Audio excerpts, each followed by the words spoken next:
Good morning, everybody. It's wonderful to be here with you. I am coming to you from New York, actually. I live in Dallas, Texas, but I'm been doing some work out here, and the Statue of Liberty is not too far behind me, right around the corner over here. So I'm really excited to be with you today and to be able to share with you a little bit about the research that we've done here at Barna on Faith for Exiles. I want to thank Dr. Leslie as well for her wonderful presentation on mental health at Barna. That's something that we have been tracking with teens globally and millennials globally. And we're seeing that to be a major concern, not just in the United States, but in countries all over, that while we have a generation that's very connected, they're experiencing a lot of stress, and the church, we know, can be a huge help to providing community and connection with them. Well, I would like to share my screen if I could. I don't think that I have the ability to do that right now. We will try to get that for you. You should be. You're a co-host. Okay, it's saying that one participant can share at a time. There we go. Thank you. Wonderful. And could somebody just let me know how much time I have? I know that there are two blocks. I just want to make sure that I keep my eye on the time correctly.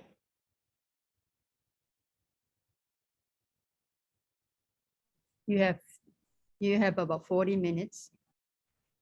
Okay, great. Thank you.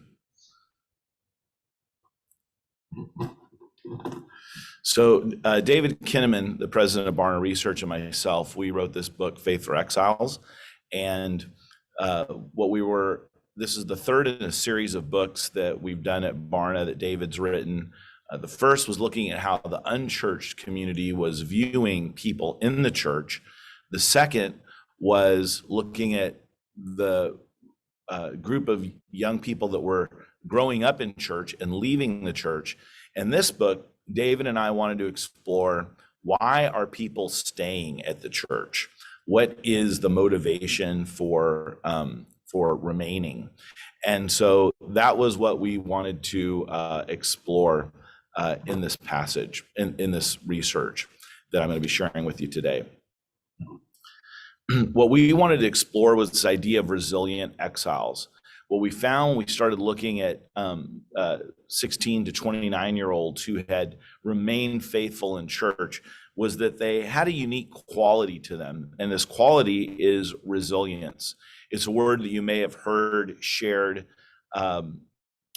in other presentations about this generation because it's become a very popular concept. But when we think about resilience, in case you're not familiar with this word, a lot of times when we've talked about building a faith, we've talked about building a strong faith in young people, giving them a faith that would last. And when you think about that, you might think of something like a pyramid or perhaps a rainforest. Both of these are things that have lasted throughout generations and have withstood the test of time and all kinds of different attacks and things that have tried to wear them down.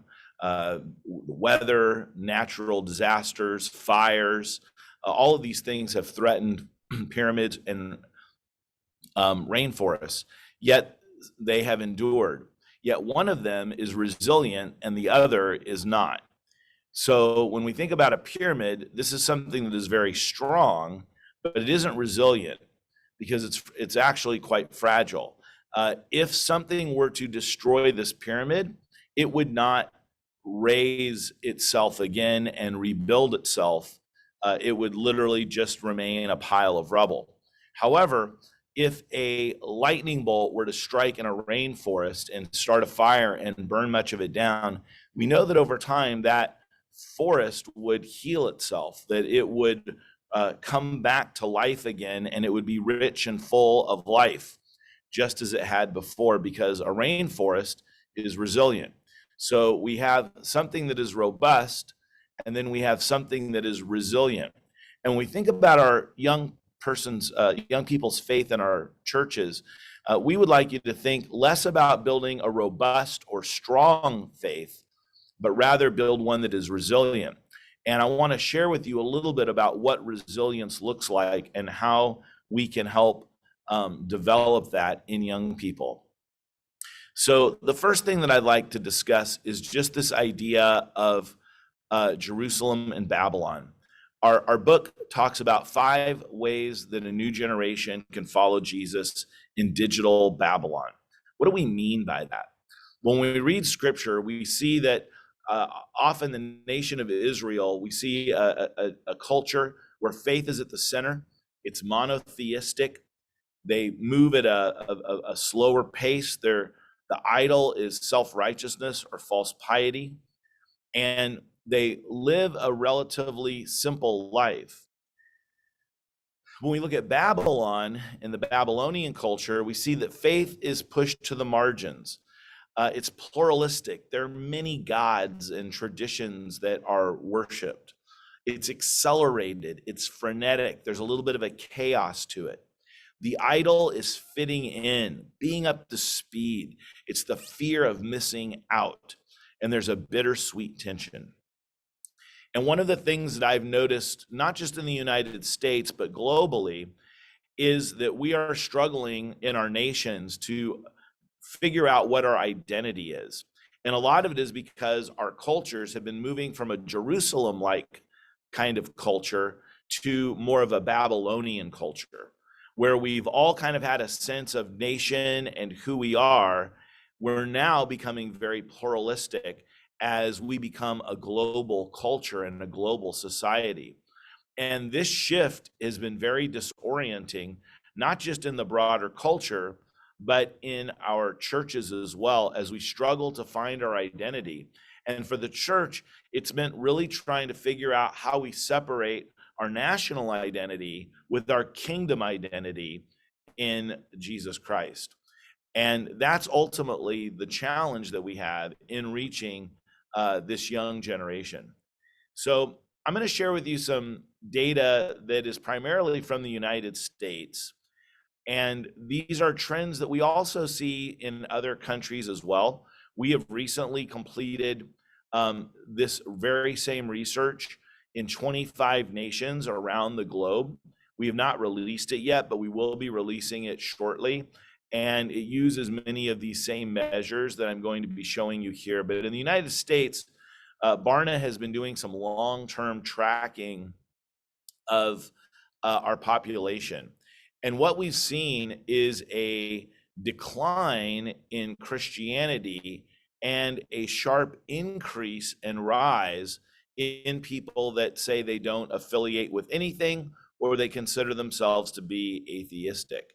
And so you can see that as we get into 2016 and beyond, that number is reaching a larger number.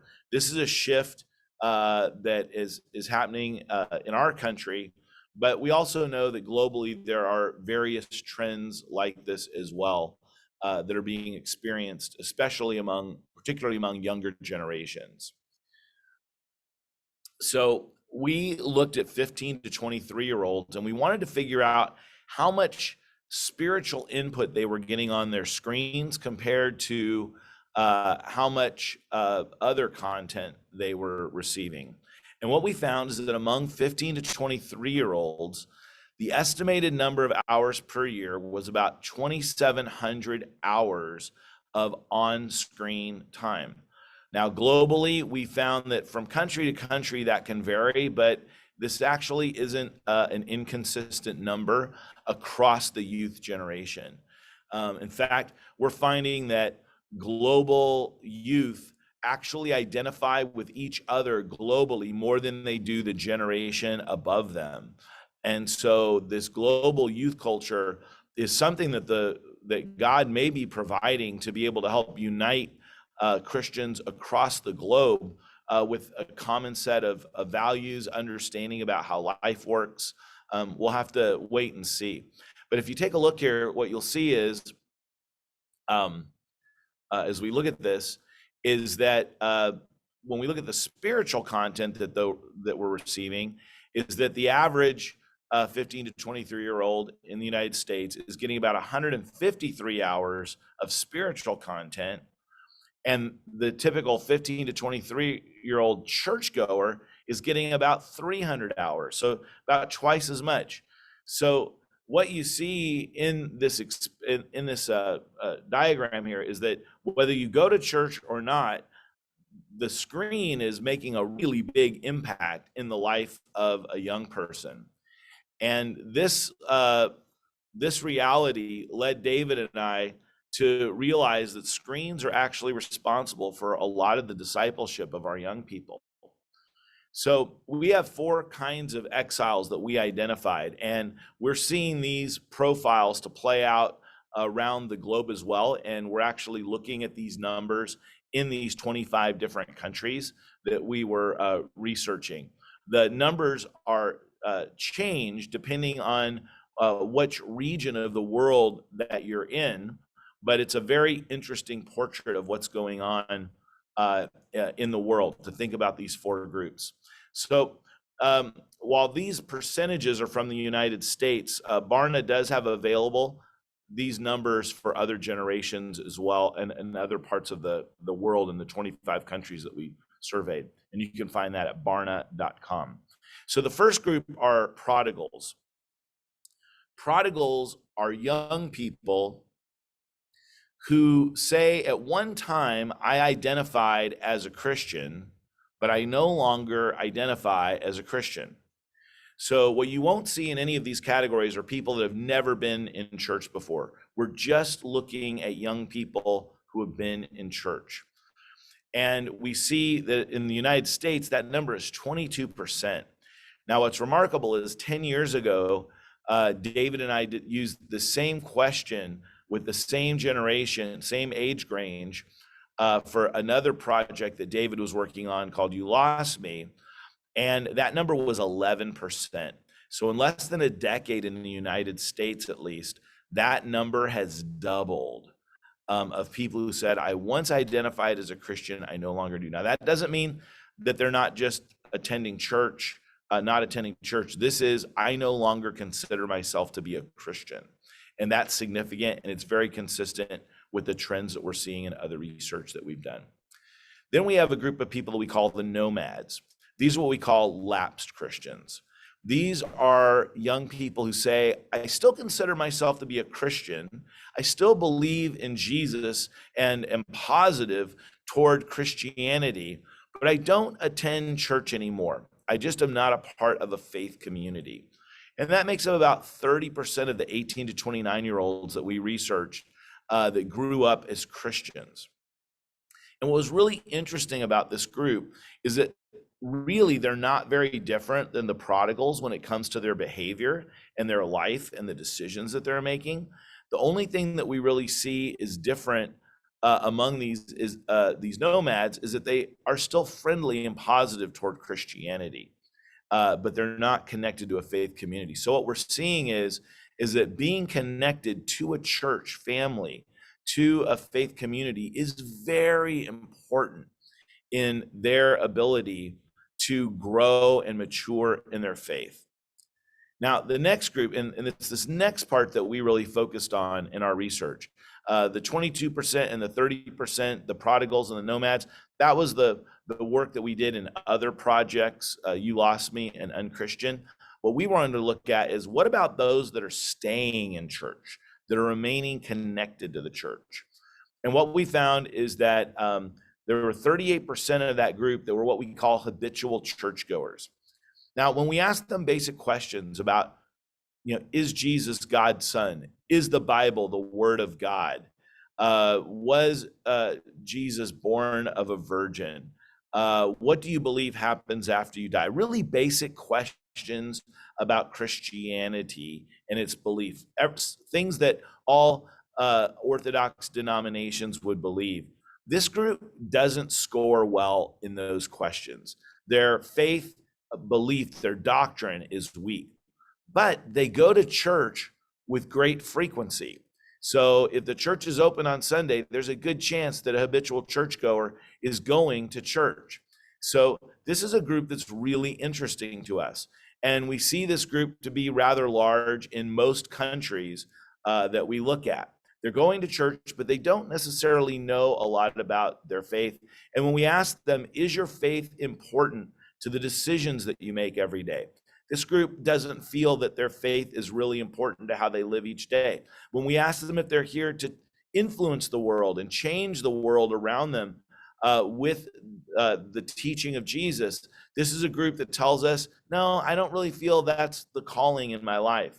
So they're going to church, but something's not completely connecting with them, but they're still there with some frequency. Now, this last group is the one that we're really interested in, and that's our resilient disciples. In the United States, they only make up about 10% of the population. In African nations and in southeastern countries, we find that there are higher degrees of resilient disciples in the church than there are in the United States.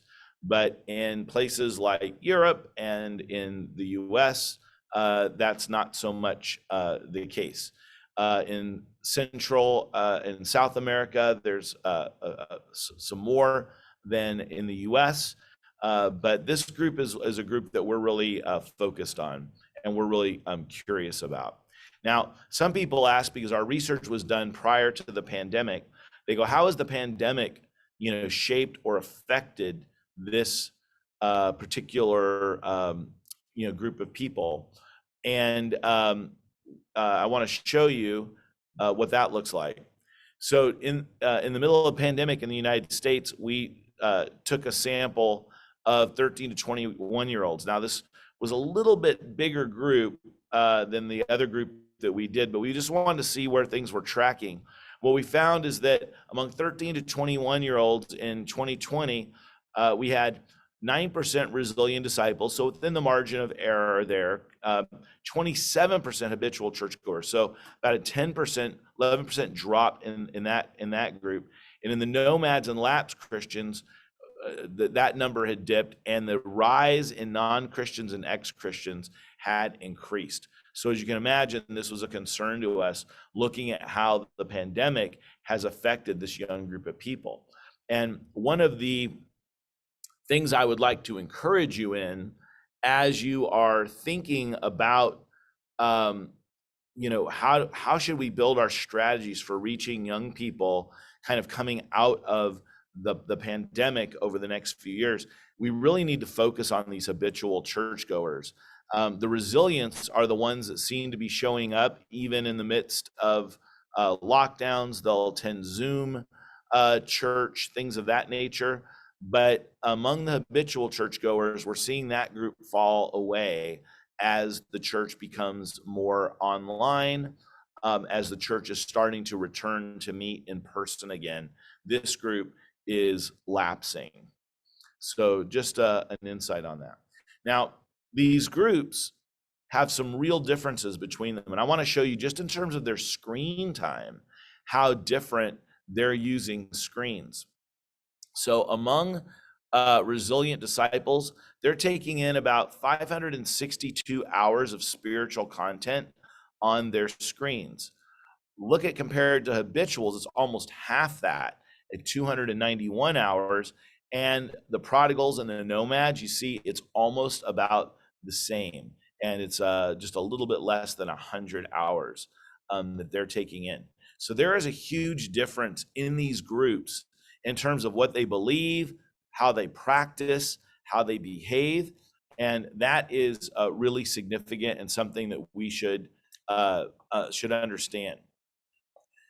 When we look at what resilience actually looks like, so we took these 4 groups and we asked them a bunch of questions. We wanted to know about the homes that they grew up in, the churches that they were raised in. We wanted to find out about their daily habits with school, with work, with their spiritual lives. And what we found in all the questions that we asked, and after we did kind of all of the stuff statisticians do to figure out what actually is significant, we found 5 themes that stood out in this profile. The first was that resilient disciples, that 10% that I was sharing with you, they are experiencing Jesus in a way that other young people are not experiencing Jesus. The second thing is that they have meaningful relationships within the faith community, in their church. They feel a sense of belonging, and they have people there that are encouraging them to grow spiritually. Cultural discernment. They are able to use the Bible to navigate the culture, the music, the movies, the television, choices that they have to make in life. They're using scripture to guide them in making those choices. Vocational discipleship.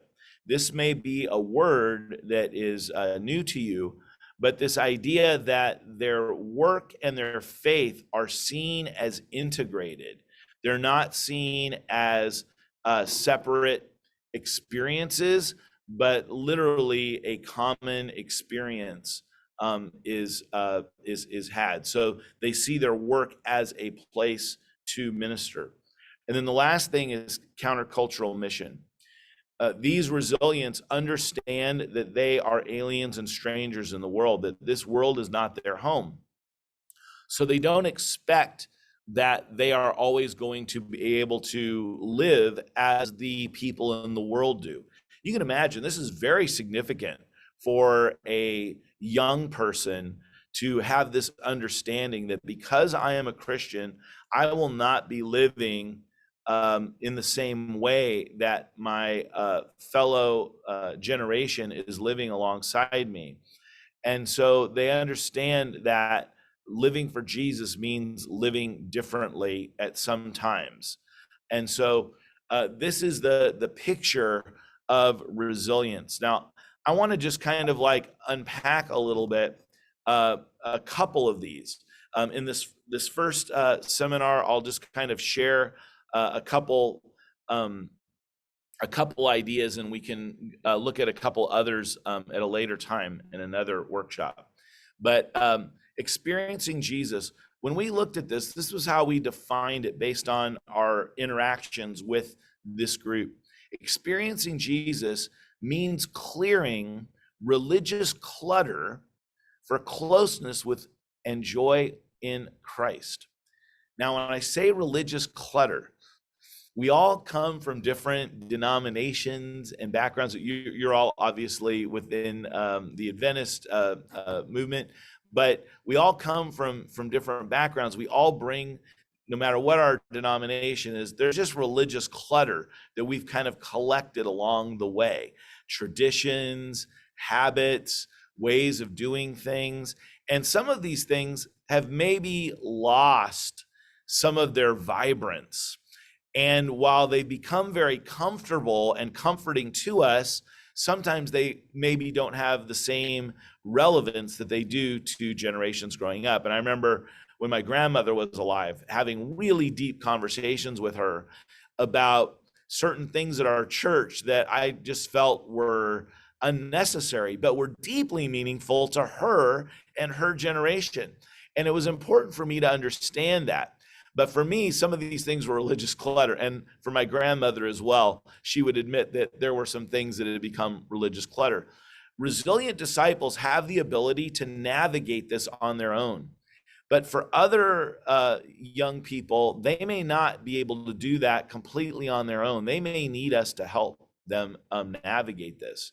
And one thing that I think the pandemic has given to us as the church is an opportunity to have a rummage sale. Now, I don't know, I know we're talking to people all over the globe, and this may be a context in the United States, this word that I'm using, but basically what it is, you know, at some point during your life, you go into your house, you say, oh, these are old things, I no longer have use of them, maybe somebody else could use them, and we put them out in our front yard or out on the street, and we sell them to our neighbors and other people in our community at a much lower price than we usually paid for them.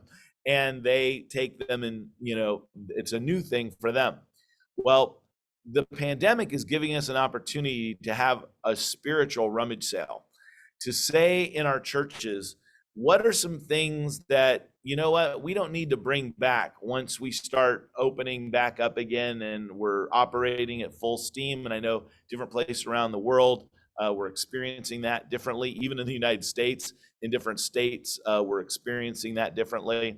But as we open it again and we start doing church again, we really need to ask ourselves, this is an opportunity to choose what needs to continue and what helps us grow and experience joy in Christ, and what maybe is something that's just become a comfort to us or a tradition, and maybe it's become empty. At one time, it had life, but it no longer does. And we make space for the new expressions of our faith and our worship. So I want to show you the difference between some of these groups. So I recognize that I'm sharing with you, insights that come from our research in the United States, but I hope that if you come from a different national context, cultural context, that you will just think about how might this play out in my own country. And like I said, we will have some of this data will be done in other countries and regions around the world that we're going to be sharing soon. So right now, when we asked this group, do they consider themselves to be a Christian? 100% of resilience, habituals, and nomads didn't. Prodigals aren't included here because obviously they no longer identify as Christians. So 100%. But when we ask them, how would you describe your faith to other people? We're finding that even some of our terms, like being a Christian, can carry some baggage with it. So we said, how many of you would consider yourself a follower of Jesus? Well, 97% of resilience said, yeah, that's a word I would use to describe myself to other people. But only 79% of habituals said that they would consider that to be a way they would describe their faith to other people. And nomads, only 61%. So even though 100% of them consider themselves to be a Christian, the way they describe it is very different. Even just using the word a Christian, would you describe your faith to other people as being a Christian? 95% of resilience said they would, but 81% of habituals, so about 20% less. And then 58% of nomads said that they would. So what we see here is that there's some issues, some clutter here in the language that we're using and what we actually believe. So finding our identity in Jesus. I won't go through all of these statistics specifically, but I just want you to see the difference between these resilience and these habituals and the nomads, just to know that these aren't just about church attendance or a couple beliefs, but this is deeply affecting their experience of Jesus across the board. I mean, I believe that living in a relationship with Jesus is the only way to find fulfillment in life. 90% of resilience said they strongly believe that, compared to 49% of habitual churchgoers. Now, here's what's important to realize. Resilience and habituals are attending church with about the same frequency. So resilience are going to church a little bit more than habituals, but not much. So when we're looking at the young people in our church and we're saying they're going, wow, look, they're attending church and they're participating, we need to be mindful that attendance alone does not help us understand what's going on deeply in their hearts and what their actual relationship with Jesus Christ looks like. We have to be involved in relationship with them in order to understand and know these things. So I just wanted to share with you a little bit. There's even, look at this one, the second one. My relationship with Jesus brings me deep joy and satisfaction. 90% of resilience said, 89% of resilience said they felt that. Half of habituals said that they felt that way. So even though they're going to church regularly, they're having really different experiences with who Jesus is in their life. We asked them about their prayer life. and when they spend time with Jesus. Look at the difference between these resilients and the habituals and the nomads. And here we put the prodigals in here as well. I am energized when I spend time with Jesus. Now, what's interesting is that even some of our prodigals, our ex-Christians, they admit to, having some experience with Jesus, maybe in the past or whatever, but not many. But look at the difference between the resilience and the habitual churchgoers. Jesus speaks to my life in a way that is relevant to my life. That is really a significant gap between those resilients and those habituals. So this is a huge call to us that are leaders to realize that church attendance alone does not provide a resilient faith, that we really need to be deeply engaging this generation if we want to be ministering to them. Another practice or discipline that we found was meaningful relationships. And I'm sharing these two because, what did Jesus tell us the great command was? To love God with all of our heart, soul, mind, strength, and to love each other, right? And so let's take a look at these two things. There's no surprise that resilience, these were two real standouts. Now, meaningful relationships, this is how we define this based on our interactions with these young people. We said that meaningful relationships means being devoted to fellow believers that we want to be around and become. Because what we found was that as we saw the significance of intergenerational relationships among those resilient disciples, a big part of this was that they saw people that they wanted to be like, and they also saw people that they wanted to become. And I think that's really important for us to understand as we're thinking about this generation. Is it's not just that they have friendships and relationships in their life, but that they have people that they actually want to emulate and replicate in their life. So let me just show you some of the differences between these two. So look at the difference in these resilience, because one of the things that David and I thought is we thought, so why are these young people going to church? Is it because they're there because of their friends? But when, do they have really good friendships that are keeping them there? And what we're going to see here is that resilient disciples are having really different relationships with people than habituals.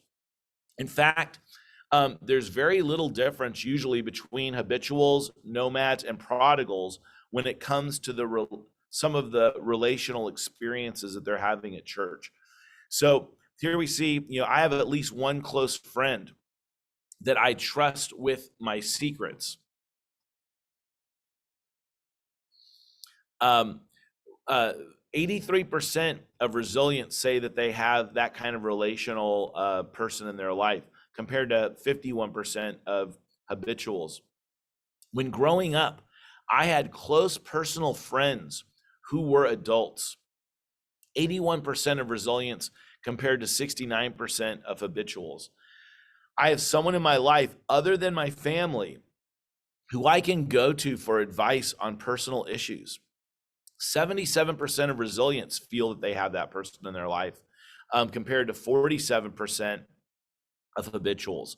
So these relationships are really important. We also know that that resilience, have a stronger sense of connection with habituals. Just take a look here. They feel loved and valued. They're more likely to feel like they're a part of a family when they're at church. They feel connected with those older than me. Look at this number right here. This is amazing. 65% say that they feel connected with those older than themselves, compared to 31% of habituals. So it's not just about helping young people connect with Jesus, but also connecting with each other. Now, here's what's remarkable. I share this with church leaders all over the country, all in the United States and internationally. And most pastors would tell me, Well, that's what we do at church. We help people connect to Jesus. We help people connect to each other. But I would say that there is a big percentage of young people in our churches who are not feeling those same connections, even though we think we might be offering them. And so it is on us as leaders, I believe, to do better with this generation in terms of how we're helping them connect with one another.